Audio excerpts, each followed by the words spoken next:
Hello everyone and welcome to the Burgess podcast, the show where we are opening up conversations about life at sea, discussing hot topics within the industry, as well as offering mental health support and promoting well-being for crew.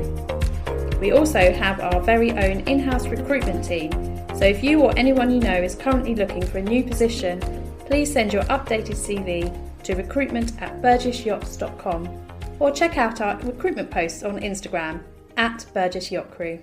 We're wrapping up the year with a really uplifting chat with Nick Entwisle, founder of Yachting Gives Back, a remarkable charity which unites the yachting community to help fight poverty and hunger in Mallorca. I really loved this chat. Nick was an absolute joy to talk to and is clearly so passionate about the work he and his team are doing. After a successful career in the yachting industry and organising various charitable events, Nick launched this initiative to channel the industry's generosity and make a real difference for those in need. In this episode, we explore Nick's inspiring journey, the meaningful impact Yachting Gives Back is having, and how yachts and crew can get involved with the important work being done. So I think just to start off with, can you tell us a little bit about yourself and how did you set up and why did you set up Yachting Gives Back? Yeah, originally I was starting my career working in banking, the last 10 years of which was in the city in what was then the biggest bank in Spain, Banco Central. And the only significant thing about that, apart from it being a good sort of general business training, was the fact that they kindly taught me Spanish. So when I came to sailing full time, which I decided I wanted to do, I went to a sailing school in the UK because I'd done a lot of sailing but had no qualification. So I went and did my yachtmaster at this sailing school and then stayed on and taught for a while, was a yachtmaster instructor, which was fantastic experience. Teaching somebody else something is the best way to learn anything. So that was a great experience, but there's not much money in it and it's blooming cold in the winter, sailing on the Solent. So, but when the time came to head south to look for bigger boats and slightly warmer weather, then Mallorca was always the place I was going to end up. I'd been here, sailed around the island once before, and speaking Spanish, this was always where I wanted to end up. So, which I did 35 years ago, and then I spent the first 8 years messing around on boats, skippering some smaller ones and mate on some bigger ones, and then I got involved with Pinmar, which is a major super yacht painting company, because they run did run a very big golf tournament, which ran for 30 years. In those days, it was still in its infancy. Yeah. But I got involved as a volunteer. It's a long story, but as master of ceremonies to help out with the prize giving and do various other things. This was while I was still on yachts. But after 5 years of being a volunteer, they kindly offered me a job, which I was very happy to accept. And then so I stayed with Pinmar for 22 years. But more relevant to this is the fact that the golf tournament, which ran for 31 years altogether, over its lifetime, raised a little over €1 million for various local charities.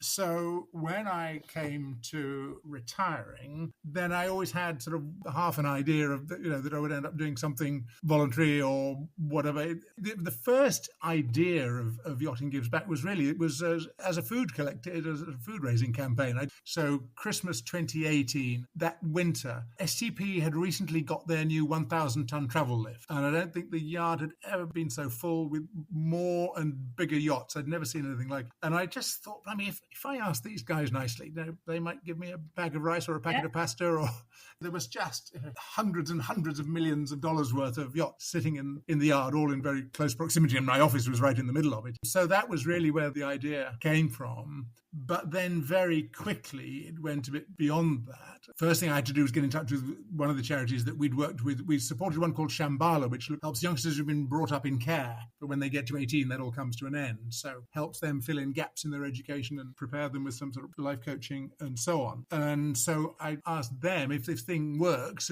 what am I going to do with all this stuff if I raise lots of food and whatever? So they introduced me to others, Tardor, Association Tardor, which was then a social dining room, but which when COVID came along then became a soup kitchen, and Mallorca Sense of Fam, Mallorca Without Hunger, which is a food bank. And we still work with them to this day. They were the first two we started with. And then it kind of grew from there. Yeah, amazing. So the concept is that yachts that come in for yard periods or just come alongside and who are wanting to get rid of unwanted items, be it food or basically you work with the yachts to collect those items to donate to local charities. Absolutely. And so very quickly, as I say, having started just with the fairly narrow idea of food, very quick they started to say, we're changing all the bedding. They changing uniforms constantly or updating them and so on, and working to this very high standard with products of very good quality, which they then discard. I mean, towels is the typical thing, a year in the guest cabins, a year in the crew cabins. They've all got more towels at home than they know what to do with, and they still keep on coming. So they're discarding things that are fantastic quality. The bedding, again, it's not all Egyptian cotton, but it's pretty good stuff. The uniforms, I mean, some people obviously don't like to give away things of the yacht on, but that's entirely a matter for the boat and the owner. They are private yachts that somebody's. Yeah. But more and more the yachts don't seem to mind too much and would rather not throw things away and see them recycled. So the shelters are full of people with lovely slam shirts, and we just get asked more and more, and it just snowballed. And the more things we got, the more we found homes for, and so on. Just to give you an idea, Mallorca Sense of Fam that I mentioned, the food bank, they have a conventional charity shop alongside. So literally a lot of the random stuff, I mean, the random decorative things, the knickknacks and the galley equipment, they're constantly changing galley equipment. Of course, they haven't got space to store things, so anything new that comes on, something has to come off, which is wonderful for us. Obviously. Yeah. So literally, but Mallorca Sense of Fam, they sell all this stuff and they love it because it may be a bit random, but it's super quality random. And so they sell it, and literally that money pays for more food. Incredible. And it is, like you said, incredible that it's not been thought of before, that it's not been done before. Because what happened to all this stuff before? An awful lot of it got thrown away. The number of times, still to this day, people coming to us for the first time saying, "Oh God, this is amazing. We've never known what to do with this." In fairness to say, it's a little bit unfair to say nobody's thought of it before. That's not true, because there is an organisation, I think, called Yachts du Coeur in the south of France. But I think it's much more complicated to do because it goes about Saint-Tropez to San Remo, whereas here, one of the reasons Palma works so well is it's all so compact, and it's a massive refit centre, whereas a lot of the yachts in the south of France of them aren't necessarily having massive clear-outs while they're sitting in the smart marinas. Yeah, no. It's in this era of not wanting to waste food, reusing, recycling, they're big topics in our industry as well now. So as well as helping charities, it is such a wonderful thing to do environmentally as well. No, it is, absolutely. And that's why so many people say, "Oh my God, we've been throwing this stuff away," and felt bad about it. But also, a lot of the stuff we can recycle by finding another use for it, finding a home for it. But the stuff that we can't, the stuff that really has to be possibly thrown away. And one of the other charities we support is a thing called Déchires, which is like a giant second-hand shop. But they also have workshops where they repair things. But things that they can't repair, again, they have every single recycling bin. And so even material, some of the material that we can't use, they have a sewing place now. They're teaching people to sew things and make things. So I mean, old curtains that are non-standard sizes, so that kind of stuff. They're making these into bags for life and those kind of things. But equally, some of the non-standard things. So all the shelters we support, which house between them 170 people, they're all standard single beds. Whereas obviously on a lot of yachts, especially where you've got those tapered ones from the crew bunks from the sharp end, non-standard things like that, which we can't use. But they will take the sheets from those things and then cut them up into rags for cleaning, and they sell them in bundles of rags. So much more of it gets recycled. I mean, we work out of a container, so we don't keep much stuff long term. But the amount that we actually waste, we have a waste bin in there. We'll probably only empty the bin once a week, and it's less than 1% that we actually have to physically throw away. That is incredible work, isn't it? It's very satisfying. Yeah, no, you're right. I mean, even things like, we're not a cancer charity, but we do a lot with the local cancer care shop. For example, we get lots of nice double bedding, which we can't use. So I do a roaring trade with them where I give them doubles. They give me singles, and then any sleeping bags that they get, nappies that they get, and so on, they give me. So we swap a lot of stuff. Oh, it's incredible. It's very, very inspiring.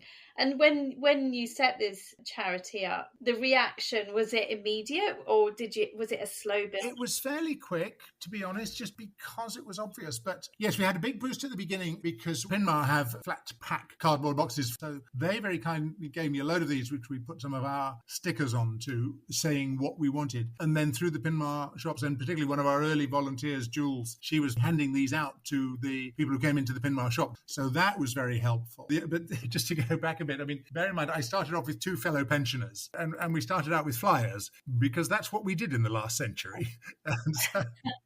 And so social media meant absolutely nothing to me. But one of the best things that ever happened to us was not long after we'd started, fairly early on, a wonderful woman called Louise Balfour joined us, and she's a Facebook wizard, and she writes beautifully. Her background was copywriting and marketing, and wrote these beautiful narratives about where the stuff came from, where it was going, and about the charities we were supporting and so on. And nice pictures of the stuff being collected from the yachts yachts, being sorted in the container and then being delivered to the charities. And there was one very quickly that started to get coverage and followers. I was amazed by how quickly that happened. But two things in particular. One is we have great support from Palmer Yacht Crew, the Facebook page, which is a huge group. And then one of the other amazing things that happened was very early on, an old friend of mine was skipping a huge yacht, 96 meter. Oh, Nick, I'm coming in on Wednesday. I've got a few things for you. Well, if you want to come and pick up on the dock. And I'm thinking, I know him that this is typical understatement, 96 meter. I'll take 2 cars. So I went with Paddy, my colleague, and literally they formed a human chain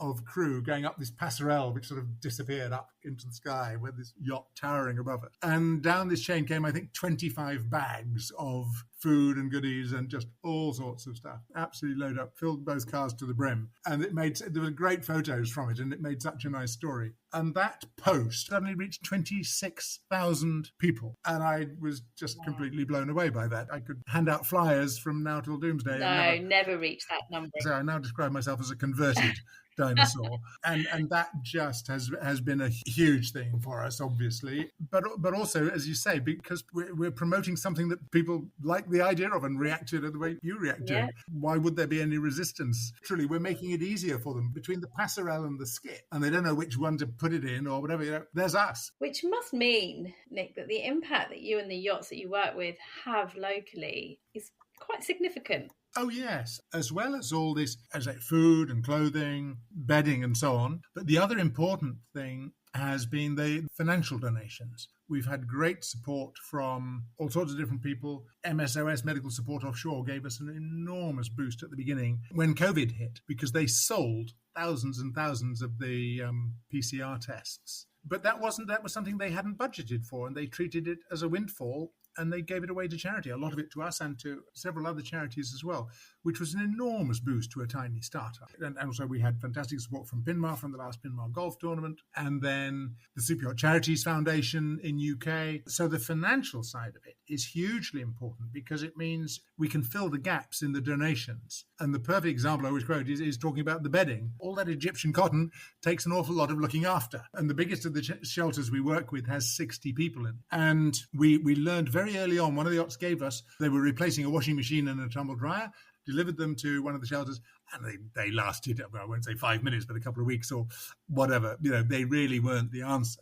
And so we discovered then very quickly that what they really need is a brand new one with a 2-year warranty. And thanks to the money we get, that's what we do. And literally, I think we've now probably, between the 5 shelters we work with, I think we've probably replaced all the washing machines, all the dryers over the last 5 years. We've replaced ovens and fridges and all sorts of other things. All of these places are working out of fairly old, fairly dilapidated properties. And so when things go wrong, which they often do, they just don't have the reserves or the resources to fall back on. As I always say, I get to play Father Christmas with other people's money. And that's a real privilege and a joy. But it's also practical.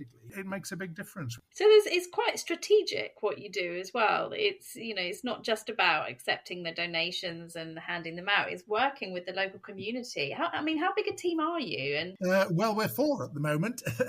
Just 4? Wow. Well, I was expecting a larger team than that, Nick. 4 of you to do all this is incredible. Yeah, it's not so bad now because everybody's back. But yes, I wouldn't have minded a bit of extra cover a couple of weeks ago. Wow. But we'll move on to that in a minute. But do you foresee, are there any plans for expanding either outside of Palma or within Palma? Not really. To expand beyond Palma, if somebody wanted it, I'm a pensioner, and my work-life balance is just fine, thank you. So I have no ambitions to grow it anywhere else. But the other thing is also, as I've talked about, it wouldn't be as easy to replicate it in many other places. If there was somebody who wanted to have a go at it in Barcelona, I'd be happy to talk about what we've done and introduce them to some people. Because obviously Pinmar, we had very big connections with MB92, and if somebody wanted to do it there, and if the local yards and so on were prepared to give them the same support that we get here, but again, because it's so condensed, so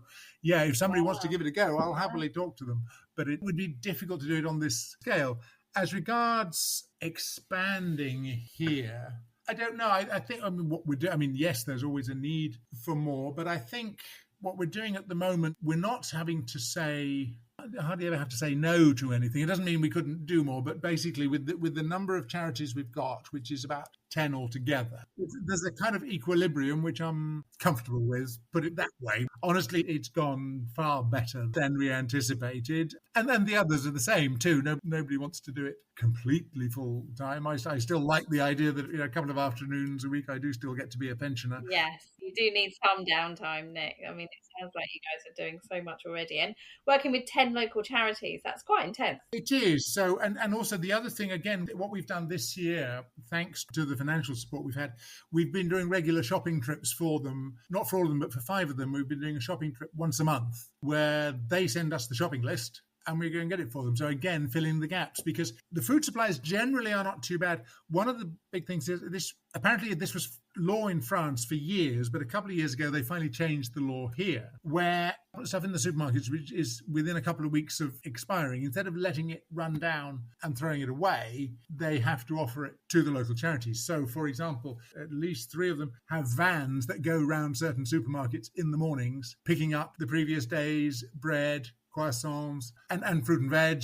It's total sense. Yeah. So that's working very well. So a lot of what we do, a lot of the shopping lists we get, there is some food in there, certainly, but it's personal hygiene stuff. I said the biggest of the shelters has 60 blokes in it. Well, that's an awful lot of shampoo and razor blades and floor cleaner and washing up liquid, etc., etc., etc. It's filling those gaps is hugely important. And obviously we're here as part of our Christmas special. Do you do any specific work for Christmas with any of the charities? We do. We used to do it sort of more with one of the yachts, collecting toys and so on. And then the other thing I do, there is stuff here called Turon, which is a very traditional thing. It's nougat, which comes in huge variety of different flavors. And there are also things called polverones, which are these basically sugar.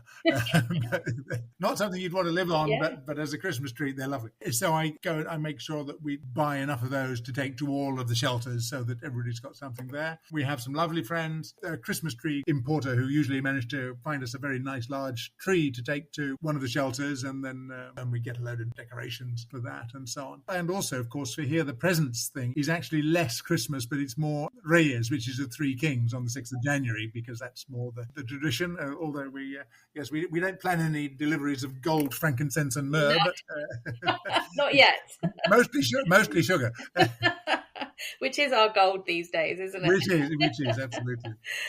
Well, I mean, Nick, wow. I'm quite frankly, I'm speechless. The work that you guys do is just, I've said it so many times, this word, and I'm trying to think of a new one, but I can't. Incredible. It is incredible, the work that you're doing, and I'm sure it's all very well received. It is. This is something, I wrote this to Louise, talking about the amazing work she did. When we first started delivering things, nobody had any idea who we were and what the yachts were about. And I'd always thought, this again goes back to, I think, the first interview I did with the local paper. I was talking about this business when I mentioned it, looking around from my office in STP when the yard was so full, chock full of, and big boats. And just thinking about the fact that, by definition, we were working directly or indirectly, working from some of obviously the richest people on the planet, the most inflation-proof and so on. We were all in a kind of privileged position. And I would just remember thinking the fact that, life on the other side of the Paseo Maritimo, which is the seafront here, life on the other side of the Paseo was a lot tougher for an awful lot of people. And so I think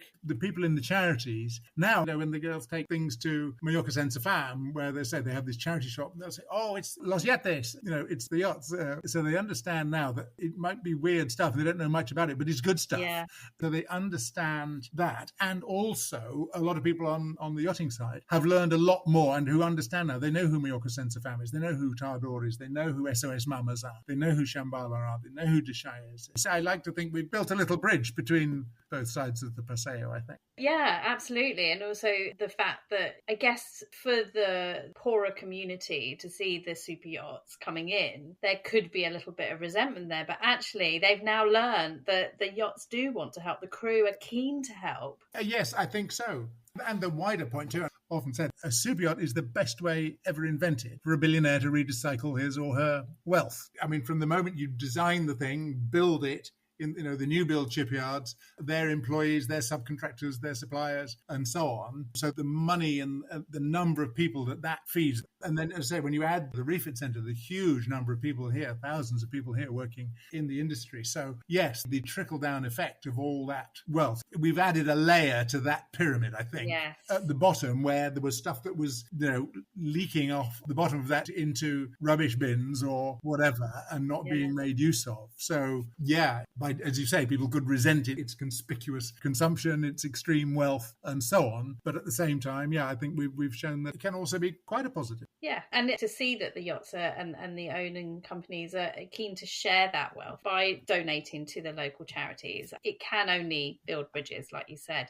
So for those yachts, anyone listening, any crew, any yachts that are listening right now who would like to get involved in Yachting Gives Back, how can they help? Absolutely, yeah. Well, as I say, we're based in a shipping container inside STP. STP are very helpful at letting people in. So if you're coming from outside, if you say to the guys on the gate you're delivering to Yachting Gives Back, they'll let you in and point to where we are. Yeah, and we collect food, as we've said, unopened and in date, bedding, clothing, uniforms, and anything else that is in good enough condition to raise a few euros in a charity shop, which can be converted into more food. And if in doubt, ask, please. My email is on the website and on the Facebook page. My phone number's there and so on. Always happy to be asked, can you take this? Can you take that? And the chances are, more often than not, we can find a home for it. We don't do furniture or bigger things just because we don't have the storage or the transport capacity for it. And then financially, yes, we're very, very keen to have more financial support because, as I said, that gives us the flexibility to extend what we do beyond just the stuff that we're given into filling the gaps and providing things they really need. So again, the bank account number is on the website.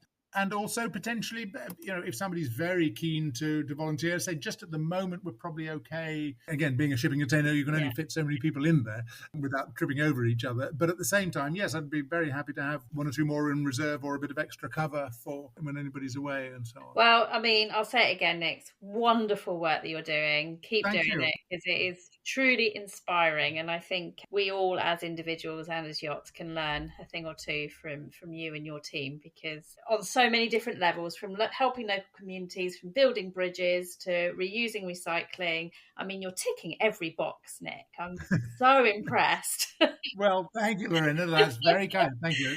Very kind words. But every single thing we do is thanks to the support we get from the industry, from the yachts, the crews, the owners, the service and supply companies, and the wider community here. I mean, there are obviously people beyond the yachting community have heard what we're doing and got involved. But yes, everything we do is thanks to the support we get and my wonderful volunteers. Brilliant. In the show notes, we'll share your website, your Facebook page, so that everyone has easy access. And obviously, anyone listening, get in touch, and we'll pass on those details if you need anything. So thanks, Nick, and thanks to the team, and thanks to all the yachts who get involved. Right, thank you, Lorena, and thanks to Burgess for their support. And we look forward to hearing from anybody who wants to get in touch. Lovely. Thank you, Nick. Thank you.